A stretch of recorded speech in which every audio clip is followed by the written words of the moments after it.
After some encouragement from a wonderful friend, I'm going to attempt to do a cooking tutorial about a Proteinlada. Basically, it's going to be a chicken enchilada, but instead of using tortillas, we're going to use lettuce as the wrapping for these enchiladas, and it's also going to be dairy-free because we're not going to use any cheese. So I do have some shredded chicken, which I boiled myself and shredded, and it was strictly chicken and water, so there are no additives to it. It's just going to give me the regular chicken flavor, but we are going to use some other herbs as well as onion, garlic, seasoning, all of that good stuff, so there will be plenty of flavor without adding anything to the chicken itself. And also, I've already boiled the cabbage and separated the leaves, so we have our wraps ready, and we're going to use some fresh lime as well, also some green onions, cilantro, and instead of using enchilada sauce, I'm actually going to try using just some salsa because I think it'll give it more flavor, as well as it's a bit of a better base ingredient for what we're looking for here to keep it on the lighter, healthier side. And for our protein, aside from the chicken, we're going to use some black beans, some garbanzo beans, as well as some pinto beans, which for the beans I have rinsed them all just to take away some of the sodium as well that comes with canned foods. That's always a good way to try and lessen your sodium when you do need to watch out for that, as I do myself.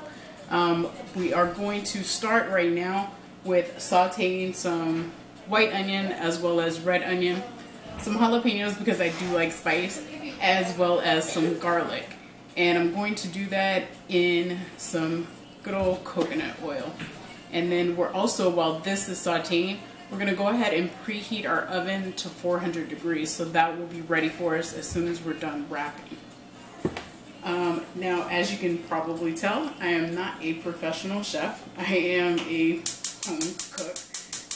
But for this series, I think we'll go ahead and call myself Chef Be Healthy, because that's what I'm striving to be healthy. And I have come to somewhat enjoy cooking. I still don't care for it all that much, but it is a necessary evil, and especially when you are trying to be more health conscious, as most of the processed foods, boxed foods, and all that other wonderful stuff that we find so convenient, it is tragically unhealthy for us.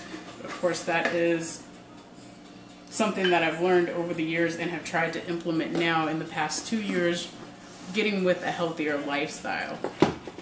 So hopefully you're trying to do the same, and if not, hopefully this will encourage you to do the same. I'm going to go ahead and throw in my onions, since those will take a little bit longer to cook. And again, we're just going to saute them because they will cook further when we put them in the oven as part of the enchiladas. And while that's going, we'll go ahead and combine our ingredients to make the stuffing for the enchiladas. So we have our shredded chicken. Go ahead and dump in beans. And as you can see, it is just dump, dump, and more dump. And there we go. So we have all our beans in. Let's go ahead and add a little seasoning salt.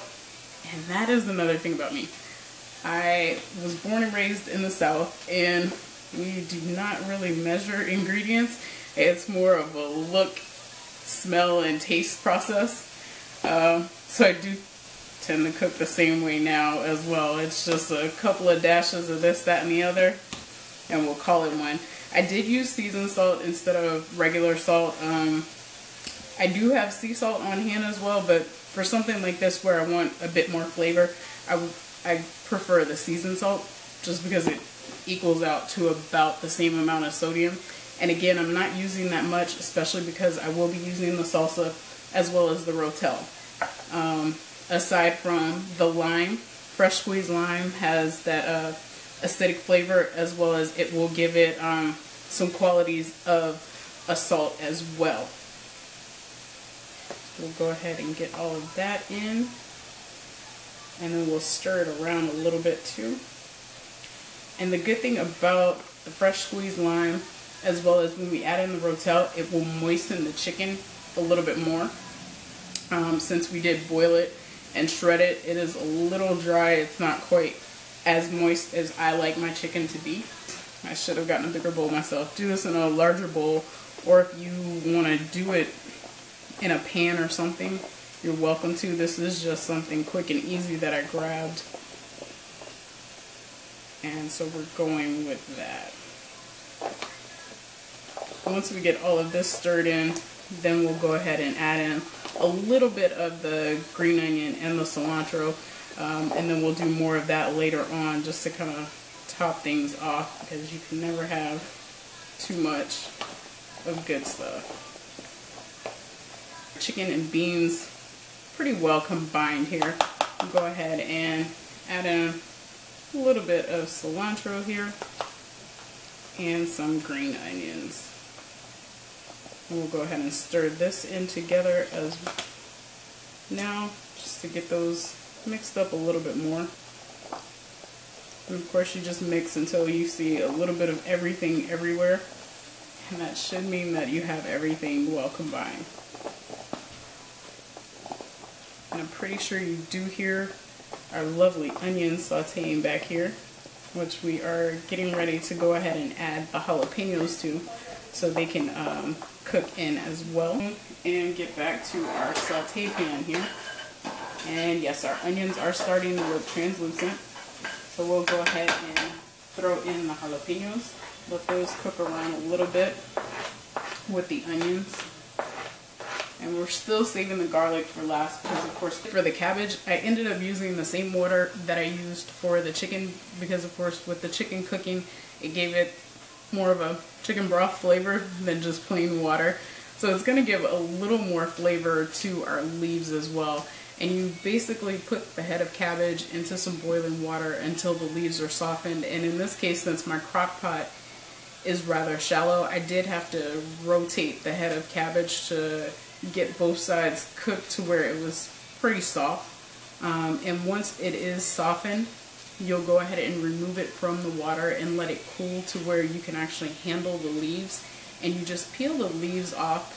They do come off rather easily until you get down to the parts that are closer to the core, like this piece, where they're wrinkled at the edges. Then you do have to be a little bit more careful, but the first few layers come off really easy. You just peel and they come right off. You do have to do a little bit more work to keep them from tearing too bad, and even like a tear like this, it won't really affect our process.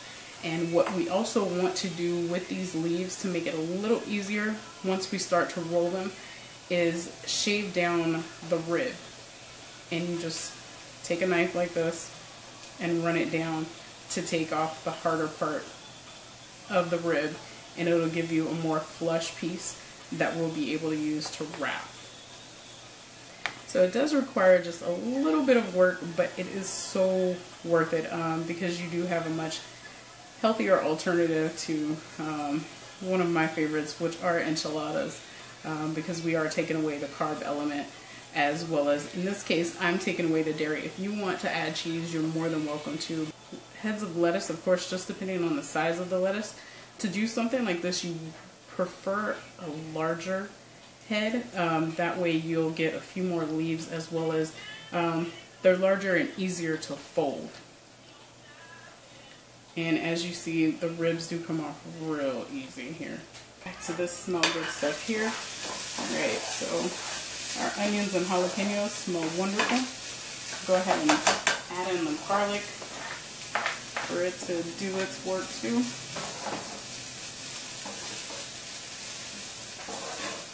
And again, garlic, as we know, does not take that long to cook, otherwise it gets burnt and or bitter to taste, and we do not want that. While that is finishing up, we'll go ahead and mix in our Rotel. And this one I found it actually has lime juice and cilantro in it, but again, it's something canned, so it's not going to be the same as the fresh, and that's why I'm adding in the fresh as well, just to give it that extra goodness. Make it seem the eating does not have to be boring and or plain. You still want to flavor your food, because I don't know anyone who doesn't like flavor in their food. bland is not the way to go. And even with ingredients, or just pay attention to the labels. That is one thing that I have most certainly learned, and it comes in handy to read your labels. Just because it says fat-free or light doesn't always mean that it's right. Go ahead and compare. I mean, all you do is turn the labels around and see what's the sodium, what's the sugar, what are the calories if you're a calorie counter. And then the main thing is to read your ingredients. Usually the shorter the ingredient list, the better for you. Alright, so now our onions, garlic, and jalapenos are done. We'll go ahead and add those in here. Give it one final stir and we'll be ready to start wrapping. You can see we have a plethora of colors going, which I love colorful foods as well. For those who meal prep, I don't actually meal prep, but I do kind of cook a little bit more in bulk like this, and so I will kind of store things or just use them throughout the week. But for those who do meal prep, this is a great one. So hope you enjoy it. So easy breezy here. We just take one of our pieces of lettuce, get us a nice little scoop going here. And then I do need my board just for a more level clean surface here, or remotely clean surface. And what you do here is you fold in your sides and you take it, roll them over until it is complete. And once you have a little wrap like this, you are going to want to put the stem side down in your pan, just like that. And you go on until you've either used all of your filling or all of your lettuce wraps. Sorry, your cabbage wraps. So now, our final count here, we have 2, 4, 6, 8, 10, 11, but they are pretty big, as you can see. Most of them, except for the little one, but then again, that was also a little piece of cabbage. So we are now going to go ahead and dump some of the salsa over the top, and for the most part, when we put this in the oven, we're really just cooking the beans and the salsa.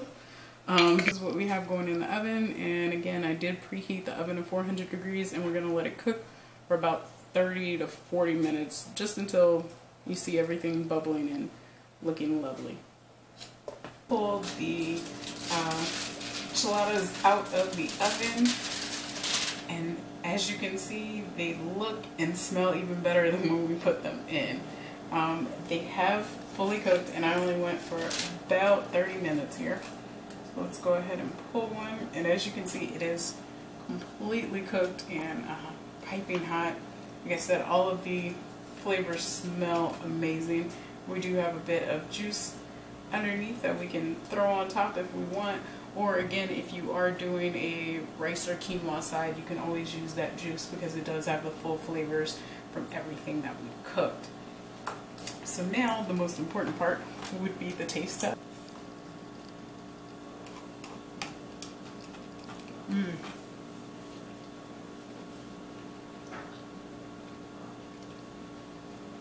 They taste better than they smell and look. Your dairy-free, carb-free Proteinladas. Again, cabbage wrap stuffed with protein goodness. Our proteins were the shredded chicken, black beans, Garbanzo beans, and Pinto Beans. And then we again topped it off with some salsa, and we threw in some good fresh cilantro, green onions, as well as sauteed onions, garlic, and jalapenos. Everything is yummy. Take care and enjoy.